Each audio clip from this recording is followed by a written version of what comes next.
Hello everyone, welcome to my channel Amod academy सीवर। CTET में पर्यावरण अध्ययन में जो क्वेश्चन जो आते हैं वो एनसीईआरटी बुक से आते हैं, क्लास 3, 4, 5। ठीक है, तो उस बुक से हमने कुछ इम्पोर्टेंट क्वेश्चन लाए हैं जो यहाँ पे बता रहे हैं। ठीक है, ये डिज़ाइन देखिए, ये जो डिज़ाइन है, यह दिखाए गए डिज़ाइन को मधुबनी कहते हैं। क्या कहते हैं? मधुबनी कहते हैं। यह चित्रकला बहुत पुरानी है, पता है? इस चित्रकला का नाम मधुबनी क्यों पड़ा?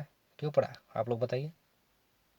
इसलिए पड़ा, बिहार में मधुबनी नामक एक जिला है। ठीक है, त्योहारों और खुशी के मौके पर वहाँ घर की दीवारों पर और आंगन में इस तरह के चित्र बनाए जाते हैं। किस तरह का है? इस तरह का चित्र जो बनाए जाते हैं, आदमी, पेड़ पौधे, जंतु, ये सब का चित्र बनाए जाते हैं। यह चित्र पिसे हुए चावल के घोल में रंग मिलाकर, किसमें? चावल के घोल में रंग मिलाकर बनाए जाते हैं। यह रंग भी खास तरह के होते हैं। किस तरह का होते हैं? खास तरह का होता है। देखिए, इन्हें बनाने के लिए नील, हल्दी, फूल, पेड़ के रंग आदि को इस्तेमाल किया जाता है। ठीक है, चित्रों में इंसान, जानवर, पेड़, फूल, पक्षी, मछलियाँ और अन्य कई जीव जंतु एक साथ बनाए जाते हैं। कहाँ बनाए जाते हैं? मधुबनी। मधुबनी क्या है? बिहार का एक जिला है। ठीक है, यह है दुनिया में मशहूर पश्मीना। माना जाता है कि एक पश्मीना शाल को में 6 स्वेटर के बराबर गर्मी होता है। ठीक है, ऐसे माना जाता है कि 6 स्वेटर जो पहनिएगा और एक पश्मीना शाल ओढ़ लीजिएगा, ओढ़ने के बाद उतना ही गर्मी देगा जे जितना कि 6 स्वेटर देगा। ठीक है, इतना गर्मी पर मोटी बिल्कुल नहीं होती है। ठीक है, यह पश्मीना बनता है पहाड़ी बकरियों की एक खास नस्ल से जो लगभग 5,000 मीटर की ऊंचाई पर रह सकती है। यहाँ सर्दियों में तापमान 0 डिग्री सेंटीग्रेड भी बहुत कम, ठीक है, चला जाता है। इतनी सर्दी से बचने के लिए बकरियों के शरीर पर बहुत ही बारीकी और नरम बाल उग आते हैं। क्या उग आते हैं? बाल बकरी के। यहाँ पे देखिएगा, दिया रहा है ना, बक, बकरियों के ऊपर बाल उगाते हैं नर्म। ठीक है, जो गर्मियों में झड़ जाते हैं। ये बाल बहुत ही पतले होते हैं, इतने पतले कि बकरी के 6 बाल मिलकर तुम्हारे सिर के एक बाल की मोटाई के बराबर होंगे। जैसे कि हम सभी को पता है कि पश्मीना शाल बहुत पतला होते हैं और ये 6 स्वेटर को बराबर काम करती है। ठीक है,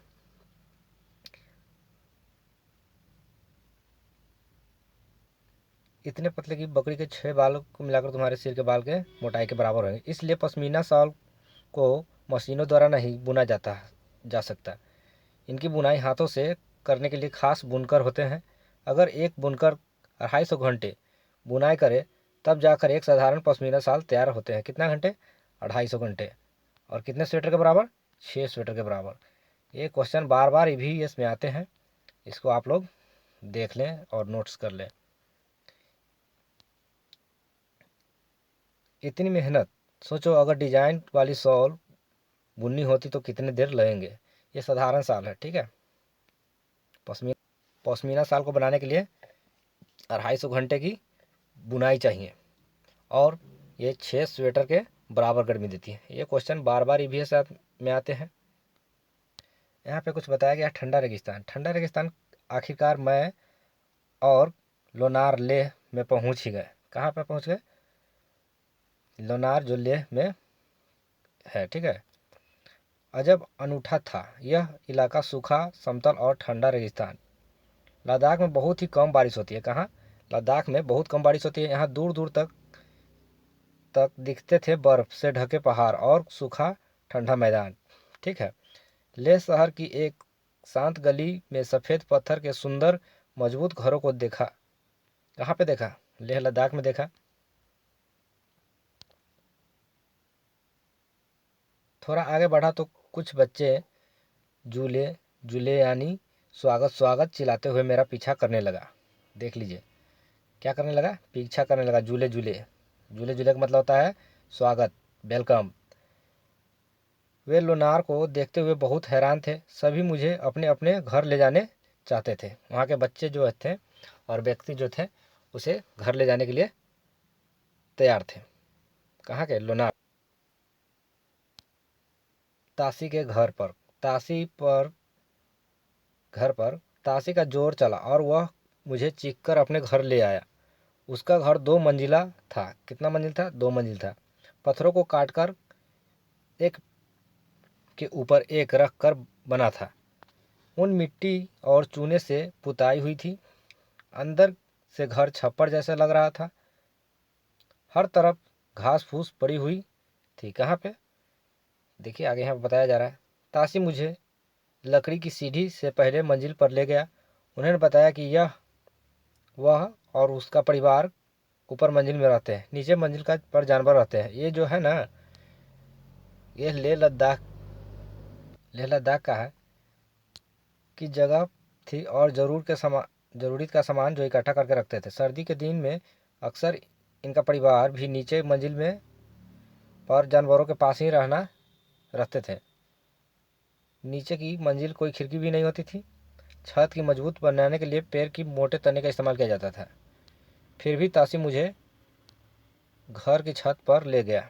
आसपास का नज़ारा तो देखते ही बनता था। सभी घरों की छतें समतल थी। कहीं लाल मिर्ची सुखाने के लिए फैली थी तो कहीं सीताफल और मक्का। किसी छत पर धान का ढेर लगे थे तो किसी पर उपले सूख रहे थे। उपले जो होता है गाय के गोबर से बनाया जाता है। चलिए एक नज़र यहाँ भी डाल लेते हैं। श्रीनगर के घर एक नज़र देखिए। ये श्रीनगर का एक घर है जो एक नज़र देख लेते हैं इन सभी को। इसमें बताया गया है श्रीनगर में बाहर से आए कई टूरिस्ट हाउस बोट में रहते हैं। हाउस बोट 80 फुट तक लंबे होते हैं और बीच से इनकी चौड़ाई 8-9 फीट तक होती है। ये जो देख रहे हैं हाउस बोट है। बाहर से लोग आते हैं इसमें घूमने। कहाँ पे होते हैं? श्रीनगर। और ये देखिए यहाँ पे दिया गया है बोट की तरह बने लकड़ी के डोंगे पानी पर तैरते रहते हैं। इस श्रीनगर की डल लेक और झेलम नदी के में इन डोंगों की कई परिवार रहते हैं। मकान की तरह इस डोंगे में भी अलग अलग कमरे होते हैं। मकान में जैसे जैसे कमरे होते हैं इसमें भी अलग अलग तरह के कमरे होते हैं। ये डोंगे जो दिख रहे हैं आप, एक झोंपड़ी की तरह दिख रहा है, ये डोंगा है, ये हाउस बोट है। ठीक है।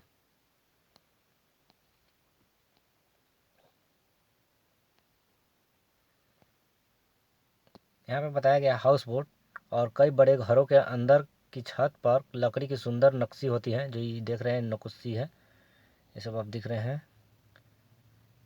इनमें एक खास डिजाइन ख़त्म बंद है जिसे जिक्सा पसल जैसे दिखते हैं।